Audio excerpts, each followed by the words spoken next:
Hello, I'm Ralph Gable of the Electronics for the Inquisitive Experimenter YouTube channel. This is the first video of a new series of videos which will walk through the design process of a project end to end. The plan for this series is to cover everything from circuit design through how to put this into a schematic capture, through the process of PC board layout. I will have the PC boards manufactured for me. I will populate them and build them right through to final test. In this whole process, you will learn how to use Schematic Capture and PCB layout software. Now, as a note, I will actually be designing this project as I proceed through this video series. So be prepared for a change of direction or design choices along the way because, well, initial design noodling rarely goes unchanged through the process. If you follow this series through, you will have the tools that you will need to start creating your own awesome projects.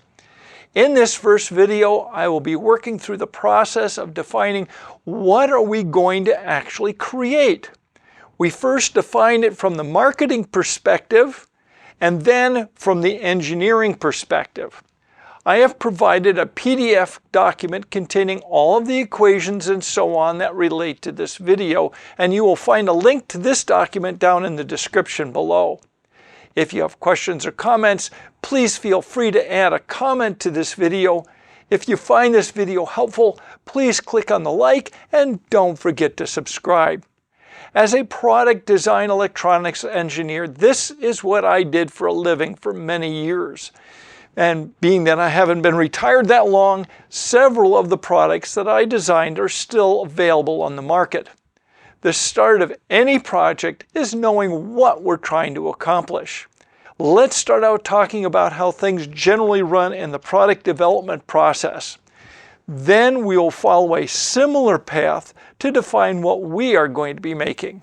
So what goes on behind the walls of a company contemplating the creation of a new product? One of the most crucial steps in starting a project is knowing what you're trying to create. In the product design world, this is encapsulated in what could be called the project specifications. Now, various companies have their own document name for this.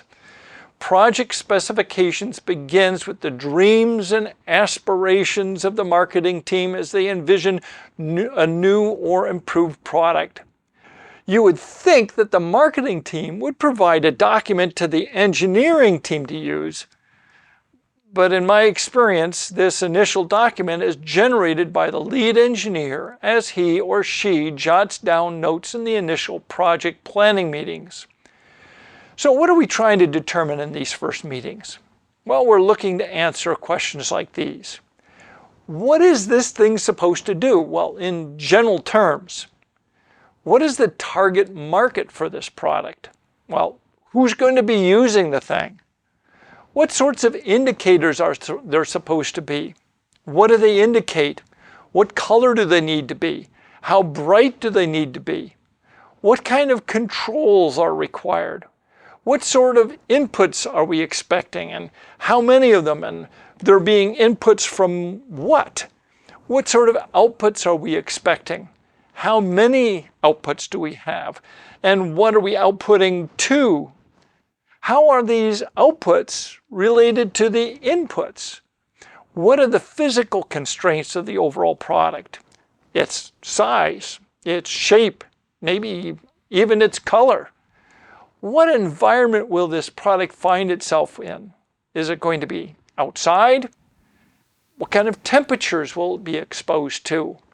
Is it going to be subject to vibrations? Maybe it'll be mounted on a vehicle. Is it going to be out in the sun? Will it find itself in a hazardous environment, maybe toxic or corrosive chemicals, or maybe explosive gases? What kind of other things do we need to know? We want to know things like, when this input does this thing, then this indicator will illuminate and this output will turn on the what's it on the other side of the room, potentially up to 100 feet away. Now, it is rare to get unchanging answers to all these questions in the first second, or even third meeting. In fact, sometimes the answers change well into development. The engineer has to be flexible and have prepared themselves and their design to allow for changes with minimal impact on development. The lead engineer takes these notes, organizes them into a project specifications document which describes the new product from a black box perspective and speaks to both the marketing and the engineering folks. So I just said black box perspective. What does that mean? Well, here I have a black box. I can't see inside this box. I have no idea what is inside. All I can see are the input and output connectors, the controls and the indicators. And so what we do is we define the product based on what we can see and perceive from the outside of the product. Now, once we have the product specifications document complete and sent to marketing for review, another meeting ensues where it is reviewed by the project team, including marketing, and either approved or modified. The editing and meeting process continues until everyone is happy with the contents and signs off on the specification. And you say, well, why do we need this document? It does two things for us. It clearly defines what we're trying to do so we can design it. You got to know what you're doing. You got to know what you're designing, or you can't design it. And secondly, it reduces project scope creep because, well, after all, they already agreed to its contents. Now, with this said, I had the habit of designing in what I call hooks for product expansion and enhancement whenever and wherever I could, as long as it didn't add additional cost to the project. This allows for future goodness to be added without a lot or any additional expense. Once the overall project specifications have been agreed on, then we move on to developing the engineering perspective of the specifications. Well, at this point, we have a black box description of the product. We have an idea of the gazintas and the gazoutas, as well as an idea of how these are related to one another. We know the indicators we have to have and how bright and what color they need to be. We know what kind of controls we need and what they're supposed to do. We know all of these things and a lot more. But now we have to put some meat on these bones. We want to know the exact nature of the gazintas in terms of what we can design around. We also want to know the exact nature of the gazouta in terms of what we can design around. This is still the black box perspective. We haven't peeked into this box quite yet. But all of these interface decisions are documented in the engineering project design document. The object is to fully define things in such a way that everyone involved in the project knows exactly what we're doing and how we're doing it. On the other hand, we have to avoid too many specifics of exact implementation so as to allow for room for the design decisions and creativity of the engineer. For instance, we might say something like, "In the event of an error condition, an audible alarm shall sound whose sound pressure level will be no less than 85 dB SPL as measured at 3 feet. We do not say, "This product shall use a Mallory Sonalert part number MSR205NJSR. Well, what if that particular Sonalert doesn't fit in the box? It doesn't work out mechanically. What if we have drive issues? It requires too much voltage or too much current. This is much too specific. Give the engineer some elbow room. On the other hand, we need to be specific enough so that they know what they're looking for. If we said something like, "In the event of an error condition, a loud audible alarm shall sound." Okay, how do we define loud? This is way too subjective. With the right kind of specification, the engineer can go out looking for the off-the-shelf audible alarm that meets or exceeds the specific but not too specific requirement. This document also provides insight to future engineers and product support people so that they can know what it's supposed to do should there be an issue in the field. So let's define our rather simple project.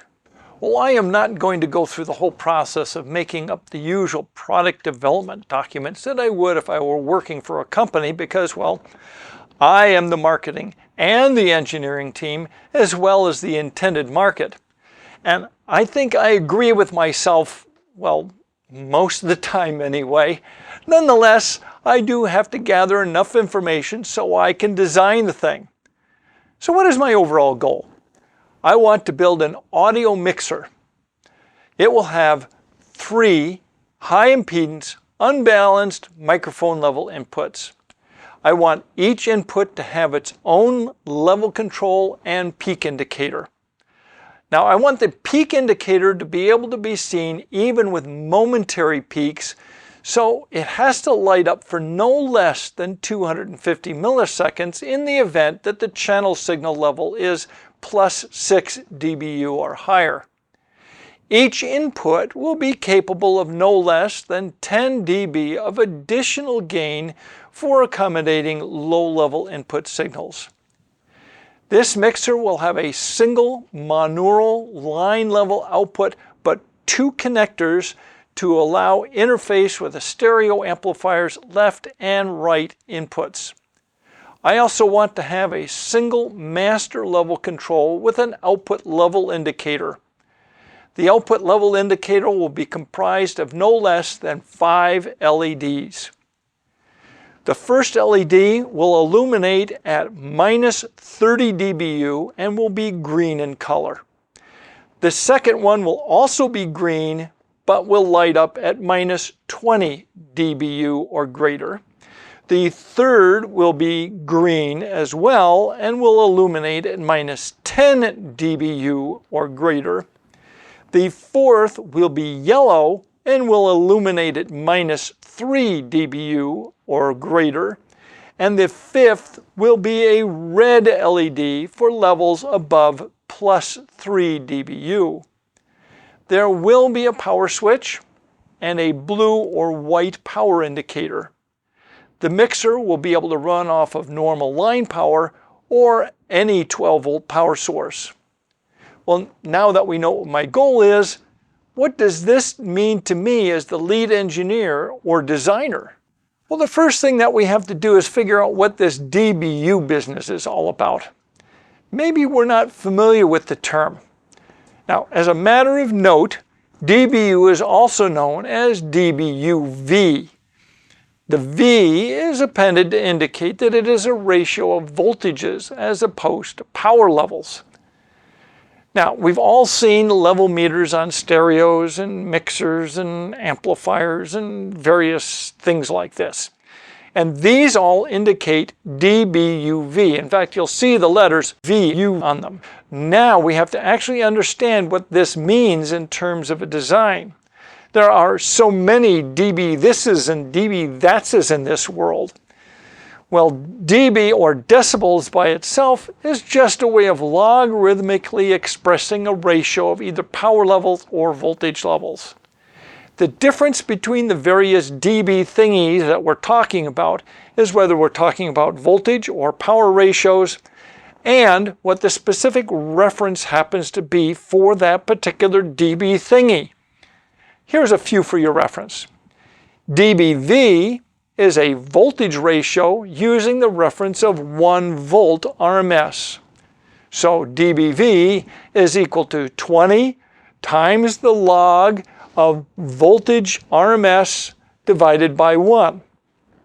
dBm is a power ratio using the reference of 1 milliwatt RMS.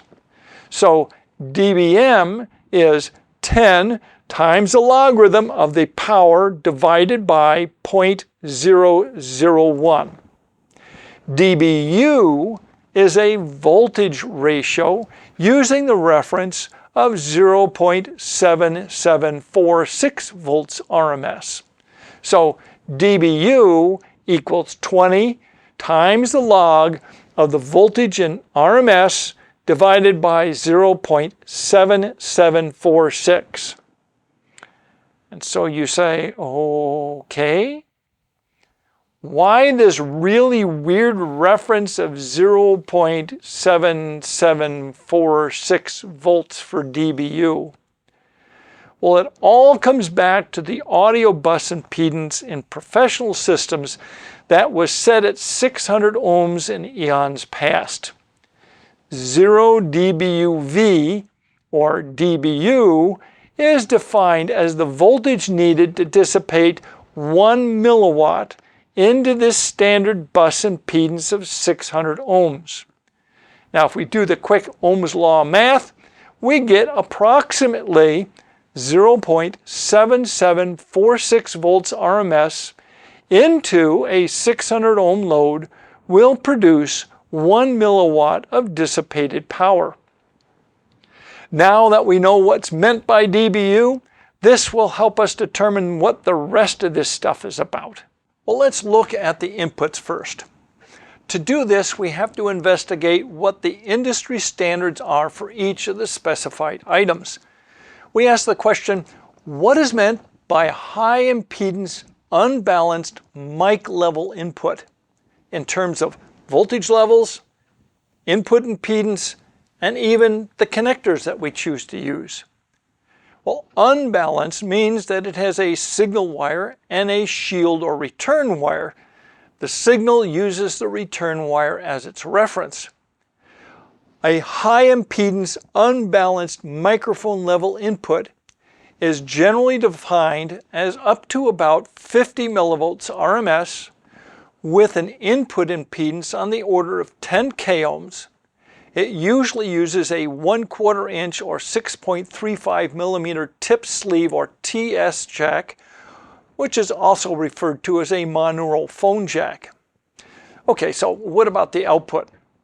We need to define what is meant by the monaural line level output in terms of voltage, output impedance, and even the connectors to use. Line level is generally defined as a nominal 0.7746 volts RMS or 0 dBu. Now this amounts to 2.2 volts peak to peak. The output voltage may go higher than this depending on the settings of the controls. In our case, we need to accommodate no less than plus 6 dBu. I know this because one of my indicators is supposed to illuminate when the output reaches plus 3 dBu and we want some headroom. So because dBu is equal to 20 times the log of V out over 0.7746. We do a little algebraic rearranging. We get V out is equal to 0.7746 times 10, which is brought to the dBu divided by 20 power. So we have plus 6 dBu, which gives us V out equals 0.7746 times 10 brought to the 6 divided by 20 power, which gives us 1.546 volts RMS. Now we'll translate this to volts peak to peak.